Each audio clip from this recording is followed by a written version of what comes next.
Assalamualaikum warahmatullahi wabarakatuh. Bismillahirrahmanirrahim. Alhamdulillahi rabbil alamin. Wassalatu wassalamu ala ashrafil anbiya'i wal mursalin. Sayyidina Muhammadin wa ala alihi wa sahbihi ajma'in. Allahumma fakkihna fid din wa 'allimna at-ta'wil amma ba'du. قال المصنف رحمه الله تعالى ونفعنا به وبعلومه وأمدنا بأسراره وبكم في الدارين آمين. Bismillahirrahmanirrahim. Mari kita melanjutkan ngaji kitab Syarah Tuhfatul Ikhwan fi Ilmil Bayan. Sekarang kita akan melanjutkan mengenai pembahasan kinayah. Sebelumnya definisi kinayah sudah dijelaskan. Sekarang akan membagi kinayah.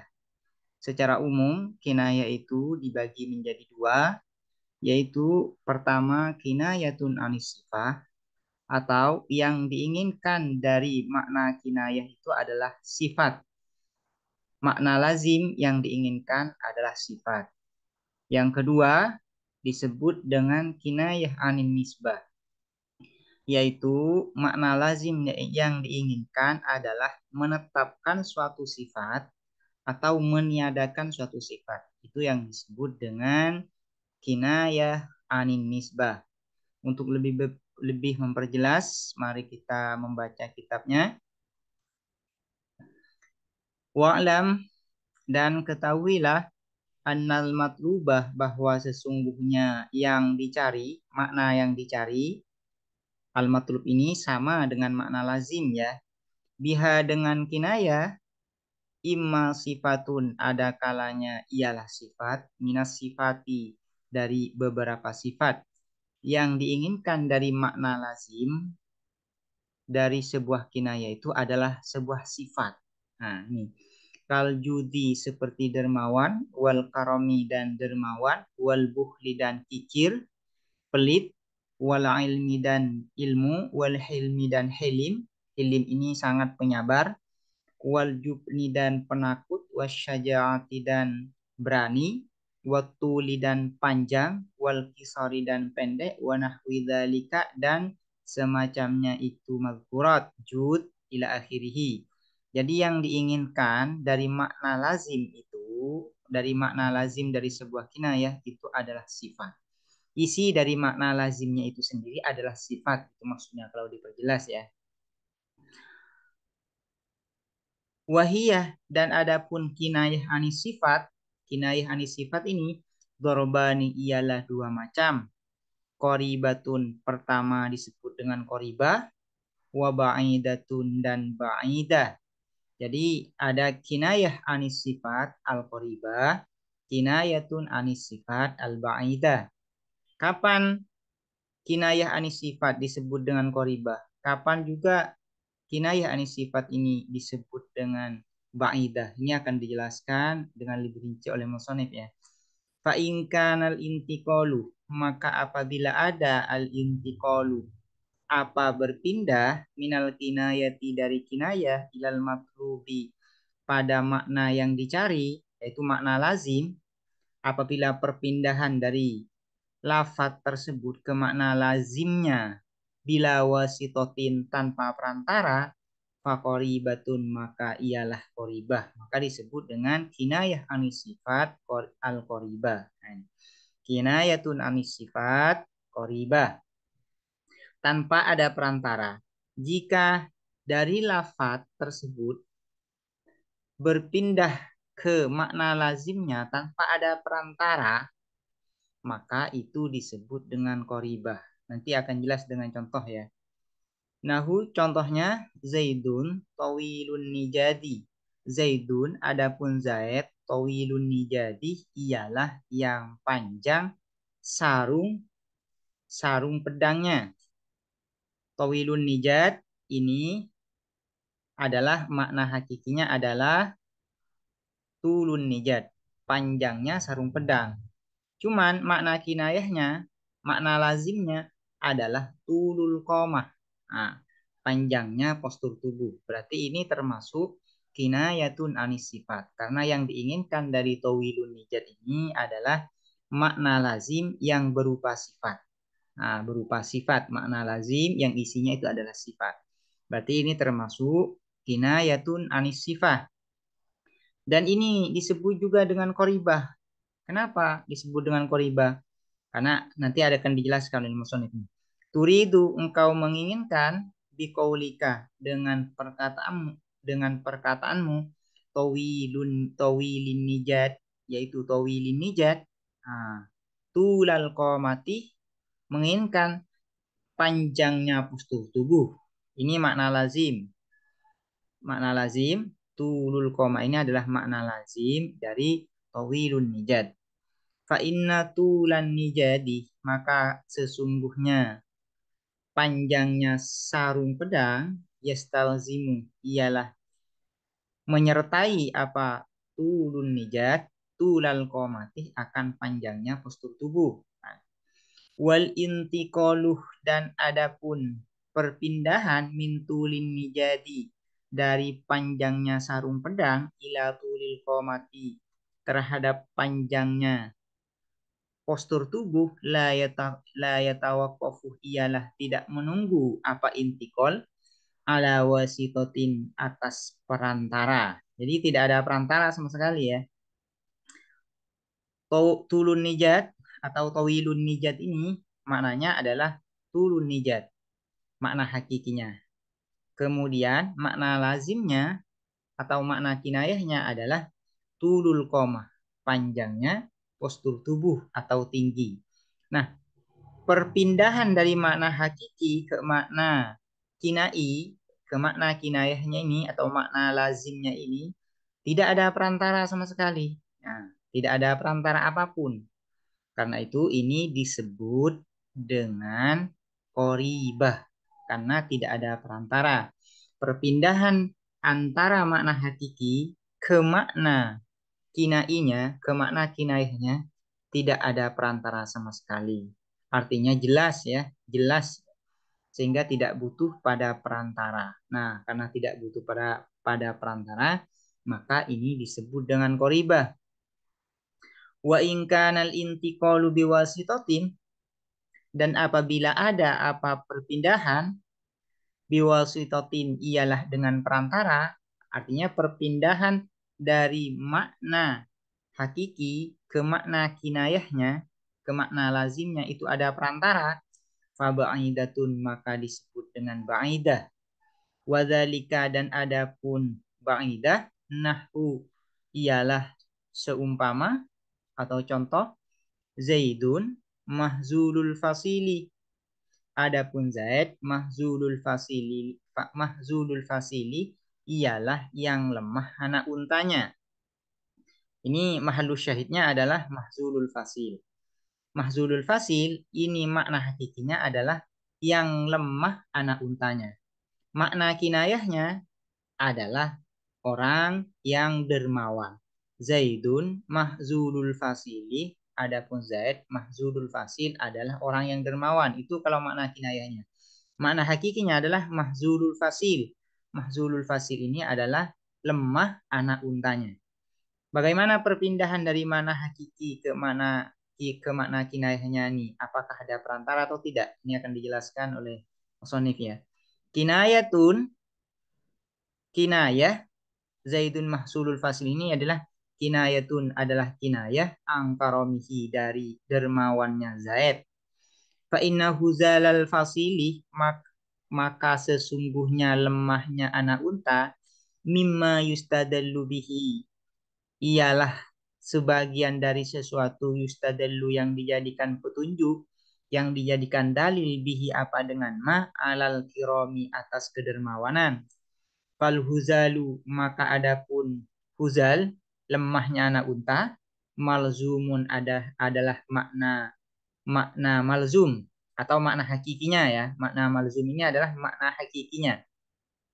Wal karomuh, dan adapun karom, makna karom kedermawanan, lazimun adalah makna lazim, bihasabil i'tiqadi, berdasarkan keyakinan. Lakinil intiqalu, Akan tetapi al-intiqalu adapun perpindahan min huzalil fasili dari lemahnya anak unta ilal karomi pada makna kedermawanan mimma yatawaqqafu ialah termasuk dari sesuatu yatawaqqafu yang menunggu apa ma alal wasitoti atas perantara. Nah, untuk menunjuk dari makna huzalul fasil ke makna karom ini butuh pada perantara. Butuh pada perantara.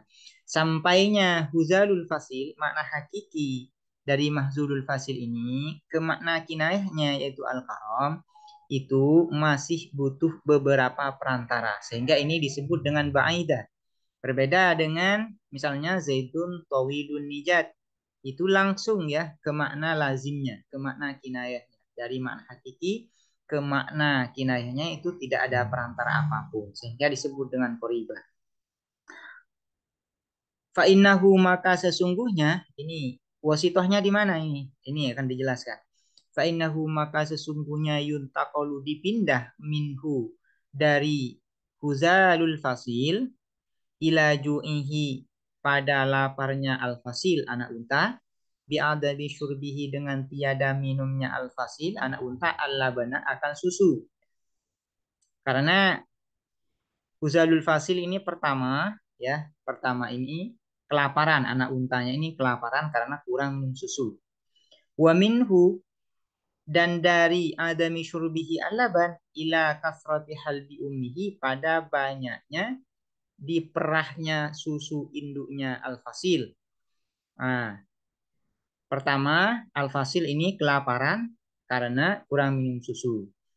Apa sebabnya kurang minum susu? Karena induknya sering diperah, ya. Sering diperah. Wa minha dan dari kasroti halbi ummihi ila kasrotil akli pada banyaknya makan. Kalau banyak diperah berarti banyak makan, banyak dimakan susunya. Wa minha dan dari kasrotil aklah ila kasrotil duyufi pada banyaknya tamu. Kalau banyak makan berarti banyak tamunya. Wa minha dan dari kasrotil duyuf. Nah, dan dari banyaknya tamu itu ilal matrubi terhadap makna yang dicari atau makna lazim. Wa huwa adapun matlub al karom adalah kedermawanan. Jadi dari makna hakiki ke makna karom itu masih membutuhkan beberapa perantara ya. Masih membutuhkan banyak perantara sehingga mahzulul fasil ini bisa dimaknai sebagai makna kinayah anil karom dari kedermawanan. Atau contohnya lagi, au nahu zaidun kathirur ramadi. Atau contoh zaidun adapun zaid kathirur ramadi ialah yang banyak romatnya. Romat ini abu tungku ya. Abu tungku. Abu bekas kayu yang dibakar ditungku itu ar-romat. Kinayatun kinayah Zaidun kathiru ramadi ini adalah kinayah an karomihi dari kedermawanannya Zaid. Fa innahu maka sesungguhnya yuntaqalu dipindah min kasratir ramadi apa dari banyaknya abu tungku ila kasrati ihraqir hatobi pada banyaknya membakar kayu bakar tahtal kidri di bawah panci. Wa min kasratil ihraqi dan dari banyaknya membakar kayu bakar ila kasrati tabkhi terhadap banyaknya memasak. Wa min kasrati tabkhi dan dari banyaknya memasak ila kasratil aklati pada banyaknya makan. Wa minha dan dari kasratil aklah ila kasratil duyufi pada banyaknya tamu. Wa minha dan dari kasratil duyuf ilal matrubi terhadap makna yang dicari. Wa huwa adapun matlub al karamuh adalah kedermawanan. Jadi Zaidun kathirur ramat, Zaid adapun Zaid kathirur ramadi adalah banyak abu tungkunya. Ini kalau makna hakiki. Makna kinayahnya apa? Zaidun adapun Zaid kathirur ramadi adalah yang dermawan. Dari makna hakiki ke makna kinayah dermawan ini butuh beberapa perantara. Yang pertama ya ini dari banyaknya abu tungku itu berarti banyak membakar kayu bakar. Dari banyaknya membakar kayu bakar berarti banyak masak. Karena banyak masak berarti banyak makan. Kalau banyak makan berarti banyak tamunya. Kalau banyak tamunya, nah ini kan menunjukkan bahwasanya dia itu adalah orang yang dermawan. Nah, ilal matlub. Untuk sampai pada makna al-karam, mana kinayah al-karam itu butuh beberapa perantara. Karena itu disebut dengan kinayah anis sifat al-ba'idah. Wa imma ayyakuna, ini yang kedua ya. Pembagian kinayah anin nisbah. Yang kedua ini. Yang pertama itu disebut dengan kinayah anis sifah dan dibagi menjadi dua, yaitu qoribah dan ba'idah. Kemudian pembagian kinayah yang kedua yaitu adalah kinayah anin nisbah. Wa imma yakunal matlubuh, dan ada kalanya ada al matlubuh apa yang dicari, makna yang dicari biha dengan kinayah, nisbatan adalah nisbah hubungan ya. Apa makna dari nisbah ini? Isbat amrin, menetapkan satu perkara li amrin kepada perkara yang lain, au nafyahu, atau meniadakan amr anhu dari amr. Nah, au nafyahu, atau meniadakan amr yang pertama, anhu dari amr yang kedua. Ini yang disebut dengan kinayah anin nisbah, yaitu yang diinginkan dari makna lazimnya itu adalah menetapkan suatu sifat atau meniadakan suatu sifat dari seseorang. Misalnya contohnya, nahu inna samahata, sesungguhnya toleransi, wal muru'atah, dan muru'ah. Muru'ah ini adalah menjaga diri dari hal-hal yang dilarang. Itu namanya muru'ah. Menjaga diri dari hal-hal yang tercela. Ia adapun muru'ah, kamalur rajuliyati, adalah kesempurnaan kelaki-lakian. Kamalur rajuliyah, ini makna muru'ah ini ya. Menurut musannif ini adalah kamalur rajuliyah, kesempurnaan sifat kelaki-lakian. Wan nada, dan nada ini al-i'qai, yaitu pemurah, banyak memberi, artinya pemurah. Fi kubbatin, ialah di dalam kubah, duribat, yang dimiliki apa kubah atau dibuat apa kubah, ala ibni Hashraji, atas Ibnil Hashraj. Apa makna dari perkataan inna sama hatawal muru atawan nada fi kubbatin duribat ala ibnil Hashraji? Apa makna kinayahnya? Fahadal kalamu, maka adapun perkataan ini, kinayatun adalah kinayah an subuti hadhihi sifati, dari tetapnya sifat-sifat ini, as-salasati yang tiga, lahu ai libnil Hashraji, bagi Ibnul Hashraj. Fa inna hadha syairah, maka sesungguhnya siapa penyair ini, aradah, ialah menginginkan apa hadza syair, ayyusbita, untuk menetapkan apa siapa hadza syair, hadhihi sifati, pada sifat-sifat ini, yaitu yang tiga itu, samaha, muru'ah, dan nada, lahu, bagi Ibnil Hashraj.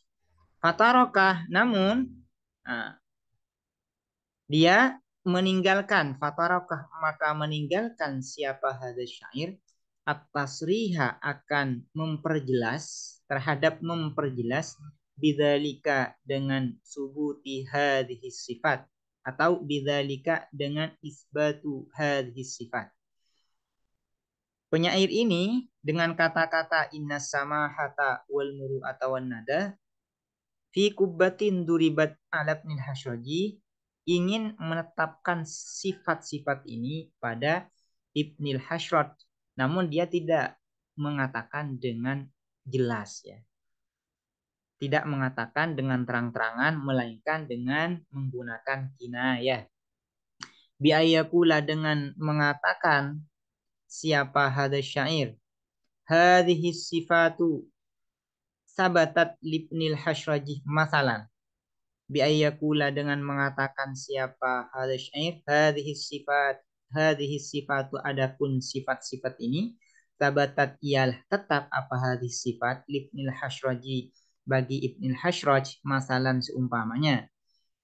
Meninggalkan tasrih dengan menggunakan kinayah, berpindah kepada kinayah, ila kinayatin pada kinayah, bianja'alaha dengan menjadikan siapa hadza syair ha terhadap hadhihi sifat fi kubbatin di dalam kubah madrubatin yang dimiliki atau dibuat alaihi atas Ibnil Hasraj, li'annahu karena sesungguhnya idza asbata syai'a apabila menetapkan siapa hadza syair asyai'a terhadap sesuatu fi makanir rajuli wa hayyizihi di dalam tempat seseorang laki-laki, seorang laki-laki wa hayyizihi dan tempatnya rajul, faqad asbatalahu maka sungguh telah menetapkan siapa hadza syair lahu terhadap ar-rajul, ya.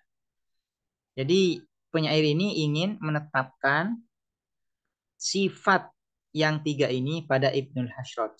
Cuman dia tidak mengatakan secara terang-terangan melainkan dengan cara kinaya, yaitu yang tiga sifat ini ditetapkan, disandarkan pada kubahnya Ibnul Hasraj. Apabila tiga sifat ini sudah melekat pada kubahnya Ibnul Hasraj, maka sifat yang tiga ini otomatis juga melekat pada Ibnul Hasraj. Itu ya, itu yang disebut dengan kinayah anin nisbah. Wa min dzalika dan ialah sebagian dari al-matlubu biha anin nisbah, maksudnya kinayah anin nisbah, qauluhum adapun perkataan ulama, al-majdu adapun kemuliaan baina taubaihi ialah berada di antara dua pakaiannya seseorang. Wal karamu dan adapun kedermawanan baina burdaihi ialah berada di antara dua surbannya seseorang. Haitsu tarakat tasriha sekiranya meninggalkan siapa seseorang atas riha akan menjelaskan, memperjelas ya, atas riha akan memperjelas bisubutil majdi dengan tetapnya kemuliaan wal karomi dan kedermawanan ilal kinayati pada kinayah anzalika dari subutul majdi wal karom bi an ja'ala dengan menjadikan siapa seseorang ma terhadap sesuatu dzukiro yang telah disebutkan apa ma baina taubaihi di antara dua pakaiannya seseorang wa burdaihi dan berada di antara dua surbannya seseorang. Jadi tidak langsung menetapkan kepada seseorang. Misalnya al-majdu li Zaid. Misalnya kemuliaan bagi Zaid tidak, tapi al-majdu baina thawbaihi. Kemuliaan berada di antara dua baju Zaid. Kalau kemuliaan itu sudah melekat pada dua baju Zaid, maka di antara dua baju Zaid, maka secara otomatis kemuliaan itu juga melekat pada Zaid. Itu maksudnya. Ya. Dia tidak secara sorih, tidak secara jelas, terang-terangan menetapkan al-majdu, kemuliaan ini pada Zaid. Namun menetapkan pada sesuatu yang melekat dengan Zaid. Yaitu misalnya menetapkan pada bajunya, melekatkan pada surbannya, dan sebagainya. Nah, kinayah yang seperti ini disebut dengan al-kinayah anin nisbah. Ini adalah sudah hatam ya terkait pembahasan yang ada dalam kitab Syarah Tuhfatul Ikhwan ini. Alhamdulillah. Sekarang baca al-ikhtitamnya. Walillahi dan ialah bagi Allah. Alhamdu adapun segala puji alal ibtidai atas permulaan atau memulai wal iftidami dan penyelesaian.